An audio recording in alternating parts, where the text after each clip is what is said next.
the father ran to the bundle on the curbstone. He ran because he recognized the coat, the small arrangement of cloth in the lamplight. He called her name once, then he knelt. And in that moment, on a cold December street in Los Angeles, in the year 1927, Mr. Perry Parker understood that his daughter had been dead for many hours before the man in the Chrysler had even arrived to collect his money. Hello, everyone. Before we begin, please take a moment to like and subscribe to the channel and leave a comment letting us know where you are watching from and what time it is there. Your support means a great deal to us.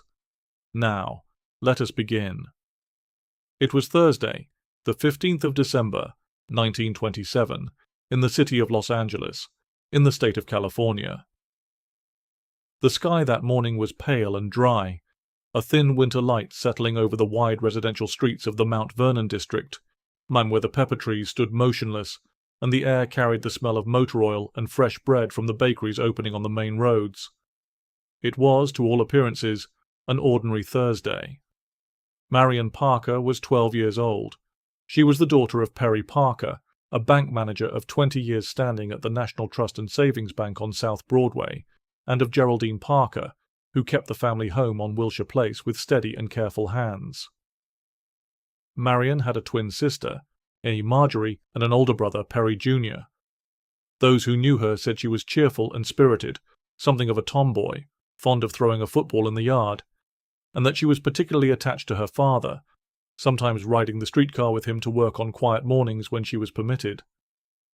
That Thursday, Marian and Marjorie had breakfasted together, dressed for school, and gone outside to wait for the streetcar. It came at its usual hour. It carried them to Mount Vernon Junior High School, as it always did. Neither girl had any reason to think the day would end any differently than it had begun. It would not end the same. At approximately 12 o'clock noon, a young man entered Mount Vernon Junior High School through the main door. He was well dressed in the manner of a junior office clerk, a dark coat, a neat collar, and he carried himself with a composure that gave no immediate cause for alarm. He approached the school's registrar, a Mrs. Mary Holt, and introduced himself as Mr. Cooper. He explained that he worked at the National Trust and Savings Bank with Mr. Perry Parker, and that Mr. Parker had that morning been involved in a serious motorcar accident. He had been sent, he said, to collect Mr. Parker's daughter and bring her to the hospital at once. Mrs. Holt listened.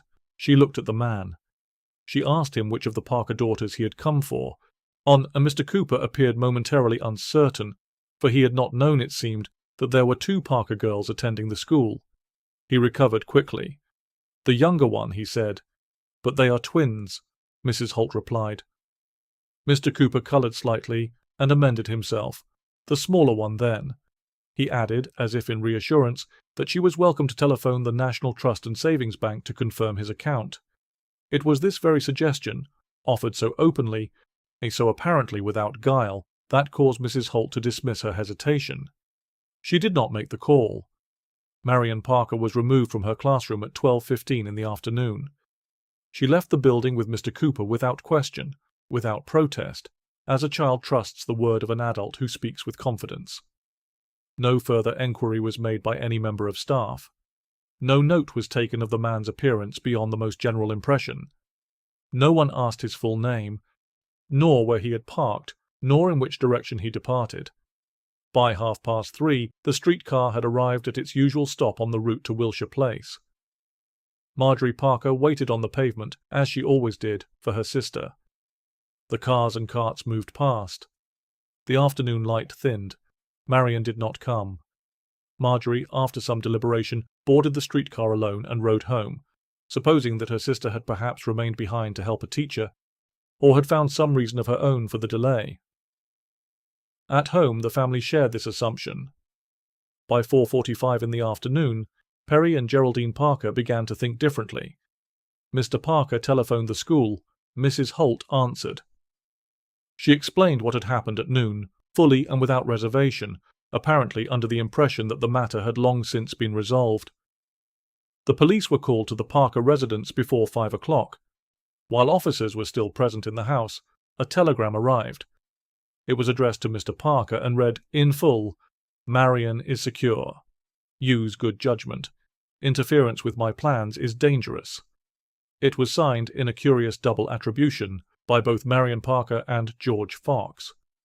The following day, the 16th of December, a ransom letter arrived at the house by post. It was headed, in the writer's own hand, the single word, death. And it demanded $1,500 in gold certificates for the return of Marian. The letter instructed Mr. Parker to obtain 75 $20 gold certificates, to carry them on his person, to go about his business as usual, and to involve no police, no detectives, and to make no public notice. Failure to comply with these requests, the letter stated, means no one will ever see the girl again except the angels in heaven. It closed with the words, "If you want aid against me, ask God, not man." It was signed with variants of the names Fox, Fate, and the Fox, the writer's apparent pseudonyms, repeated across subsequent correspondence. A postscript had been added in a second hand. It was in the handwriting of Marian Parker herself. It read, "Daddy, please do what this man tells you, or he will kill me if you don't. Your loving daughter, Marian Parker." Over the following 2 days, further telegrams arrived at regular intervals. Each one rehearsed the same demands, the same insistence on secrecy, the same warning of fatal consequences, the same theatrical signatures. One telegram warned that the correspondent had a Gillette ready and was able to handle the situation. Another observed that life hangs by a thread. The writer did not disguise his enjoyment of the correspondence. He wrote as a man who believed himself to be in complete command of events, and who wished that fact to be clearly understood. On the evening of the 17th, Mr. Parker received a telephone call directing him to a location on 10th Street near Mercy Place, where the first exchange was to take place. He complied. He arrived at the appointed hour with the ransom in hand. Unknown to him, however, officers of the Los Angeles Police Department had followed his motor car at a distance, having determined that the matter was too grave to leave entirely to chance. The kidnapper saw them. He drove away without stopping. The following day, the 18th of December, a further series of telegrams arrived at the Parker household, angrier in tone than those which had preceded them, and more explicit in their threats.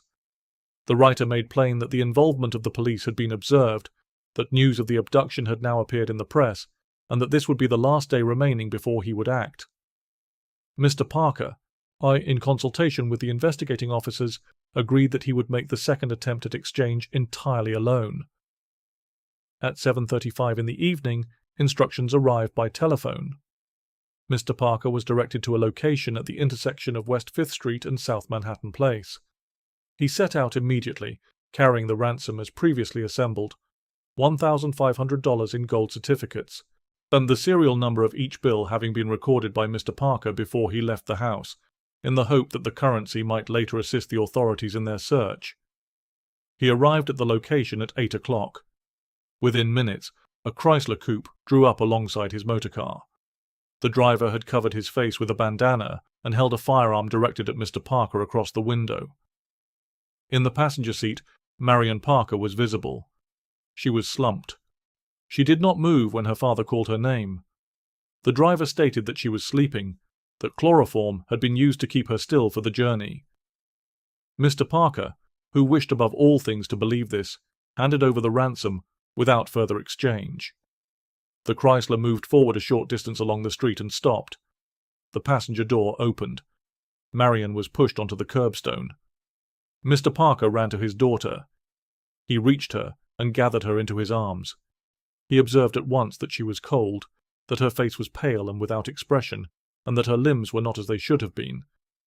The hope that had carried him through 5 days of waiting did not survive the next few seconds. He telephoned the police at 9 o'clock that night.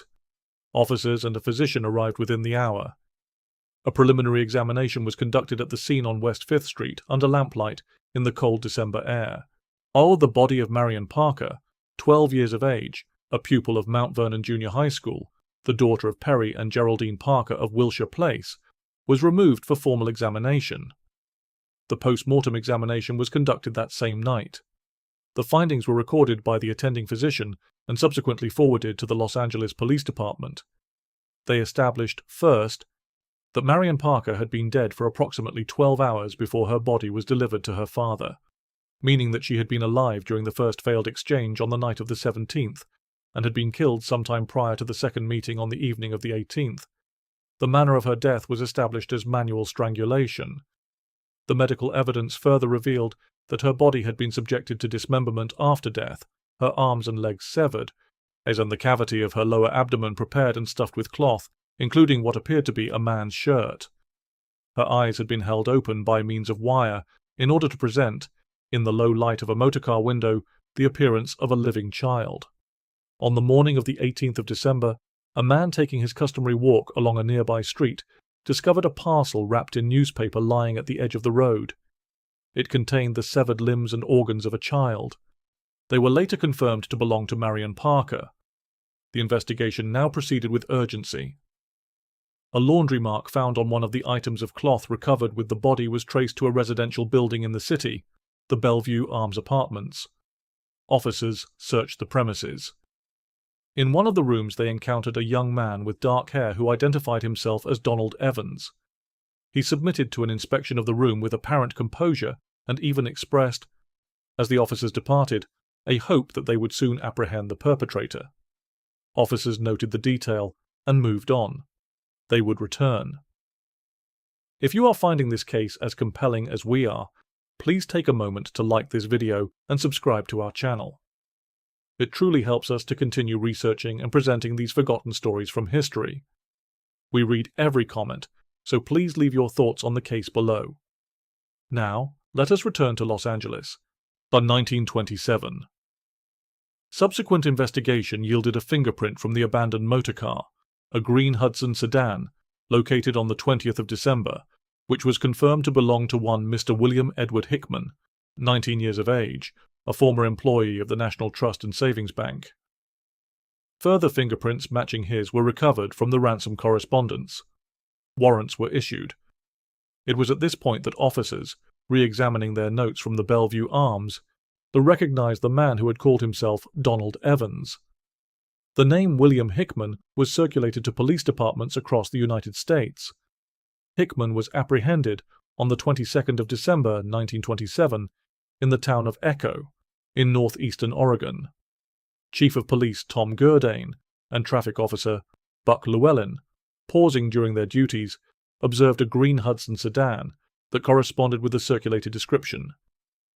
After a brief pursuit by motorcar, the vehicle was stopped and the driver detained. He offered no resistance. He shrugged his shoulders. He said simply, "Well, I guess it is all over." He was transported by train to California under the escort of Detective Herman Klein of the Los Angeles Police Department. During the journey, Hickman composed a confession of 19 pages in his own hand, in which he admitted to the kidnapping and murder of Marian Parker, and he stated that he had conceived the scheme as a means of obtaining money for college tuition. He further admitted that he had killed Marian after she recognized him.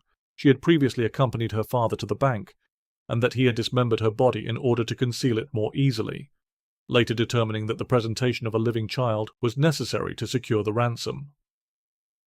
The trial of William Edward Hickman commenced on the 25th of January, 1928, at the Los Angeles County Superior Court before Judge Carlos Hardy. Hickman entered a plea of not guilty by reason of insanity, a defense then newly available under Californian law. In support of this plea, his attorney, Mr. Jerome K. Walsh, called testimony from psychiatrists and from members of the defendant's family, and noted that Hickman had, while in custody, behaved erratically, muttering to himself and feigning deafness. The prosecution, led by District Attorney Asa Keyes, countered by producing evidence that Hickman had sought advice from a fellow prisoner on how best to simulate the appearance of insanity in court, and had expressed a specific intention to laugh and scream in front of Marian's father during proceedings. Several psychiatrists retained by the prosecution testified that Hickman had been fully in command of his reason at the time of the crime. The district attorney argued further that the kidnapping had been conceived in part as an act of revenge against Mr. Perry Parker, who had previously given testimony against Hickman in a prosecution for forgery and theft. The trial concluded on the 9th of February, 1928. The jury deliberated for 36 minutes. They returned a verdict of guilty of murder in the first degree. Hickman received the news without visible distress. Speaking to reporters, he said, "The die is cast. I don't think I have much to live for." On Valentine's Day of that year, the presiding judge sentenced him to death by hanging. The case of Marian Parker drew attention from across the country at a scale rarely seen in the annals of American criminal proceedings. Newspapers in every major city carried the story from the first week of the abduction through the trial's conclusion. Reporters from a dozen publications descended on Los Angeles, among them the novelist Edgar Rice Burroughs, who attended proceedings as a correspondent. The name of the city's young murderer was known in households from New York to San Francisco. A reward of $50,000 had been offered in the early days of the search. It was raised, as public horror mounted, to $100,000. The details of what had been done to Marian, the clinical particulars of what the post-mortem had found, were not in the main reported in full by the press of the time. They were nonetheless known, imparsed in stricken half-sentences between neighbors, carried in the expressions of those who had seen the official documentation. The city's schools were placed on alert. Parents kept their children close. There was a particular quality to the fear that settled over Los Angeles in those December weeks, not the diffuse anxiety of an unsolved case, but something sharper, the knowledge that it had already been done and could not be undone. In prison, awaiting execution, Hickman made a final confession to a guard. In it, he described the last days of Marian's captivity in detail, how she had grown restless and demanded to be released, how he had bound her to a chair while he went out to post letters, how she had continued to cry out upon his return until he silenced her with a towel. He expressed no remorse in terms that satisfied his listeners. He had, by his own account in earlier statements, he desired a measure of the notoriety that attached to celebrated killers. He had achieved it in full. On the 19th of October, 1928, William Edward Hickman was hanged at San Quentin Prison. The execution was conducted in the early morning hours, as was customary. The record does not indicate that any last words were preserved. The Parker family remained in Los Angeles. They did not move away. Perry Parker continued at the bank until the years caught up with him, and he died in 1944, at the age of 65. Geraldine Parker outlived him by 19 years, dying in 1963 at 75. Perry Jr. reached the same age at his death in 1983. Marjorie Parker, Marian's twin, the sister who had waited at the streetcar stop on a December afternoon and finally gone home alone, died in 1987 at the age of 71. The Mount Vernon School still stands, in one form or another, in the city, and the streets have changed their names, or their character, or both. What remains of that December is the record. A ransom note signed Fox, Fate, and the Fox, a 19-page confession written on a northbound train, and the name of a 12-year-old girl who went to school one Thursday morning and turned once perhaps at the door and was gone. The streetcar ran its usual route that afternoon. It stopped. It waited for a moment. Then it went on.